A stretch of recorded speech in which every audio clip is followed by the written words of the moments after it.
Hello guys, this is इनाम loyal. Guys, मेरे channel में आपका स्वागत है।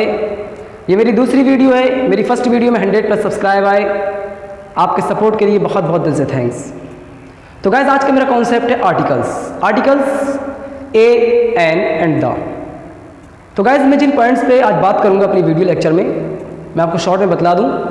पहले ये कि आर्टिकल्स जो है ए एंड द, कहाँ पर ए यूज़ करना है, कहाँ पर एन यूज़ करना है। इसी तरह कहाँ पर हम दा को यूज़ करना ज़रूरी है, और एक और पॉइंट कि कहाँ पर हम दा यूज़ नहीं कर सकते। फिर ये कि कहाँ पर ए को ए बोला जाता है और कहाँ ए को आ बोला जाता है। इसी तरह कहाँ पर दा को दा बोला जाता है और कहाँ दा को दी पढ़ते हैं। तो गाइस, लेट्स स्टार्ट। सबसे पहले क्या, आर्टिकल्स की दो कैटेगरी हैं।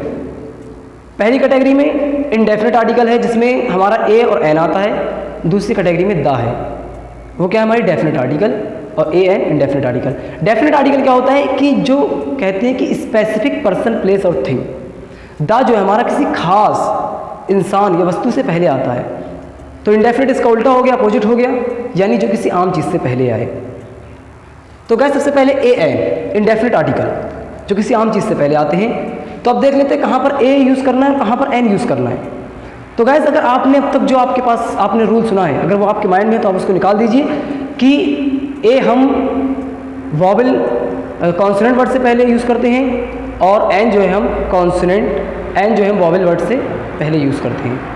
तो गाइस, ये रूल अगर आपके माइंड में है तो आप इसको निकाल दीजिए, क्योंकि गाइस इसके अंदर साउंड इंपॉर्टेंट होता है कि एन जो है हमारा वॉवल साउंड से पहले आता है। इसी तरह से ए जो है हमारा वो कॉन्सोनेंट साउंड से पहले। और वॉवल 5 वर्ड्स होते हैं, ए ई आई ओ यू, और जो 21 रह गए वो हमारे हो गए कॉन्सोनेंट। तो गाइज, अब हमारा ए जो हुआ क्या हुआ, वॉवल ए जो हमारा कॉन्सोनेंट साउंड से पहले यूज़ होगा, और एन जो हमारा वॉवल साउंड से पहले। आपके रूल के हिसाब से अगर हम करते हैं तो यहाँ पर हमारा जो है ऑनेस्ट, तो एच आ रहा है, एच हमारा कॉन्सोनेंट है। अगर आपके हिसाब से हम लगाएं तो हम इसके पहले क्या लगाते, ए लगाते। लेकिन अगर हम ए लगाते हैं तो हमारा रूल गलत हो जाएगा, हमारा सेंटेंस गलत हो जाएगा। तो गाइस, रूल के अकॉर्डिंग क्या है और सही क्या है कि हम एन यूज़ करेंगे, क्योंकि साउंड इंपॉर्टेंट है। ऑनेस्ट, आ की आवाज़ आ रही है। इसी तरह से ए यूनिवर्सिटी, यू जो है हमारा वॉवल है, लेकिन हमने क्या यूज़ किया, ए यूज़ किया। क्यों? क्योंकि साउंड जो है इसका वो क्या आ रहा है, ए आ रहा है, ए यूनिवर्सिटी। इसी तरह से आवर हो गया, तो हमने उसके पहले एन यूज़ किया। तो गाइस, ये तो हुआ हमारा ए एन। अब हमारा रह गया दा जो है हमारा डेफिनेट आर्टिकल होता है। मैंने बताया कि किसी खास चीज़ से पहले। अब दोनों के एग्जाम्पल एक ही साथ देखकर मैं समझा देता हूँ आपको। तो दोनों का एग्जाम्पल मैंने दिया है यहाँ पर। तो पहला एग्जाम्पल दिया मैंने, गिव मी द पेन। जैसे हम एग्जाम देने गए और हमें कोई हेडिंग वाला पेन चाहिए अपने साथी से, तो हम क्या कहेंगे, कोई खास पेन मांग रहे हैं, गिव मी द पेन, कि मुझे कोई खास पेन दे दो। जो हम मांग रहे हैं वो खास पेन, जिसकी तरफ हम इशारा कर रहे हैं। इसी तरह से अगर हमें हम पेन लेकर ही नहीं गए एग्जाम के अंदर, और हमें एक पेन चाहिए, कोई भी एक पेन, तो हम क्या कहते हैं, गिव मी अ पेन, मुझे एक पेन दे दो, कोई पेन दे दो चल जाएगा, चलेगा। तो गाइज, ये होता है हमारा कि दा जो है वो हमारा स्पेसिफिक चीज़ से पहले आता है, और जो हमारा ए एन जो है हमारा, ये आम चीज़ से पहले आता है। अब यहाँ पर मैं ये बता दूँ कि कहाँ पर हम ए बोलेंगे और कहाँ हम आ बोलेंगे। तो गाइज, जैसे ये सेंटेंस देखिए, मैंने बोला गिव मी अ पेन, कि मुझे एक पेन दो।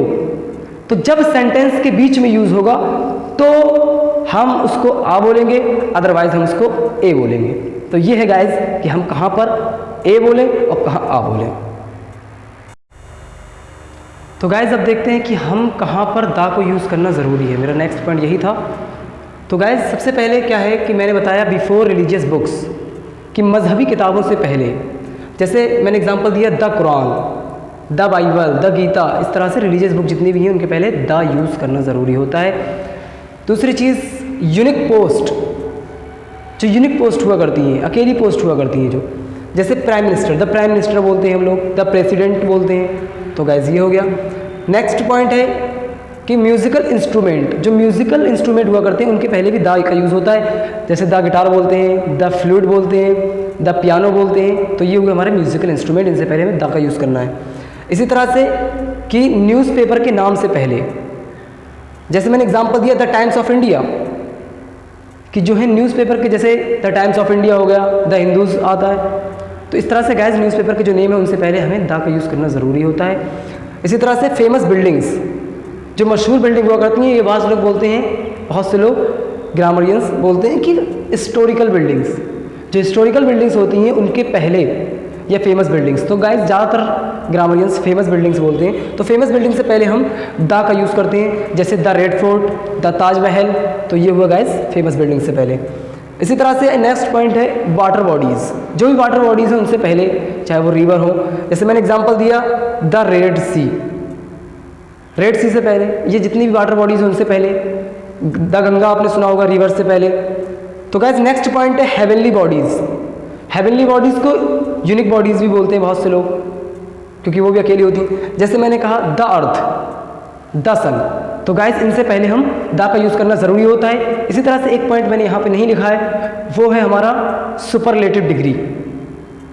सुपरलेटिव डिग्री ये आपको हर अक्सर स्टूडेंट्स को पता रहता है कि सुपरलेटिव डिग्री से पहले दा को यूज़ करना ज़रूरी होता है। जैसे the best boy, the good boy, the best boy, the best boy, बहुत ही अच्छा लड़का, सबसे अच्छा लड़का और सबसे बुरा लड़का। तो ये हुआ हमारा जहाँ पर दा को यूज़ करना ज़रूरी था। अब गाइस नेक्स्ट पॉइंट बहुत ही इंपॉर्टेंट है कि कहाँ पर दा को हम यूज़ नहीं कर सकते। इसमें मैं आपको यही बतलाऊँगा कि जो एक्सेप्शन आए हुए होंगे मैं उनका भी एग्जाम्पल दे के बतलाऊँगा गाइस। तो guys let's see, proper noun के पहले भी हम दा का यूज़ नहीं करते, क्योंकि वो ऑलरेडी ही स्पेसिफिक होता है, इस वजह से हम उसके पहले दा का यूज़ नहीं करते हैं। लेकिन अब आप जब कालिदास के बारे में पढ़ेंगे तो आप पढ़ेंगे कि Kalidas is the Shakespeare of India, कि कालिदास को इंडिया का शेक्सपियर कहा जाता है। तो आप कहेंगे शेक्सपियर से पहले तो दा आ गया।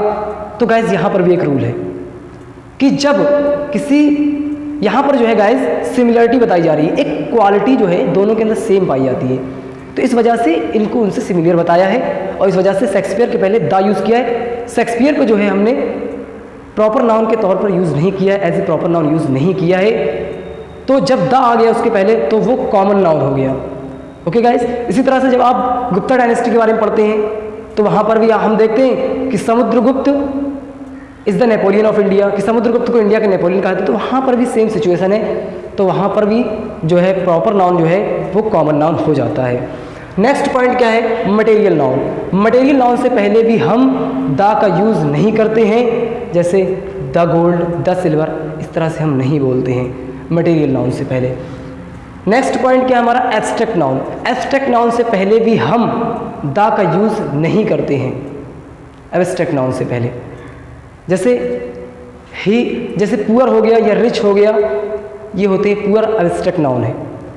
लेकिन आपने देखा होगा कभी कभी होता है तो वहाँ पर पुअर के साथ जो है नाउन जो लगा होगा कि the poor man, the rich man, इस तरह से गाइज यूज़ होता है।